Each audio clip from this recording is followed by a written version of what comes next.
Hey everybody, it's Captain Drew Cavanaugh here from Florida Inshore Fishing Charters, and today I'm going to do a quick little review on a product that I got not too long ago that I've used a few times that I really like. It is a product, the roasting rack from Silicone Kitchen, and tonight I'm going to put a couple of snappers on here, some lane snappers that were caught a few hours ago on our charter, and we're going to put them in the oven. We're going to roast them.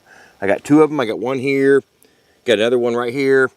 Got two of them, and we're going to see how these cook up. And the other night I made some chicken wings with this rack. I really liked it. So let's go put these in the oven. Let's see how they look out. Okay, so we got the oven set for 375. It says that these racks are rated from 500 Fahrenheit to 260 Celsius, which is not bad.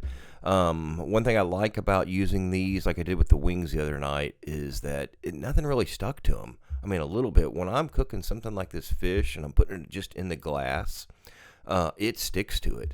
So it's nice that it allows the air to get around it and heat it up, and the juices fall down, so you could always drain the juices off if you want.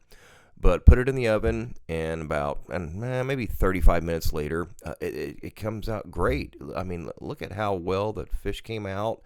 And the best part here is in a second that it doesn't really stick to it. Didn't make any mess whatsoever. It cleaned up nice, and the fish tasted perfect. You know, at first I was skeptical about, what's it going to taste like cooking it on this, but it was great. They're dishwasher safe, non-toxic, and I think they're 7 inches by 10, like 10, 11 inches. Navy blue 2-pack. But if you're wanting to try some roasting racks for, vegetables, fish, chicken, whatever, you can't go wrong with the Silicone Kitchen roasting rack pan. I think you're going to like it just as much as we do. And like I said, they're dishwasher safe. Wash them, use them. You're going to love them. Thanks for watching.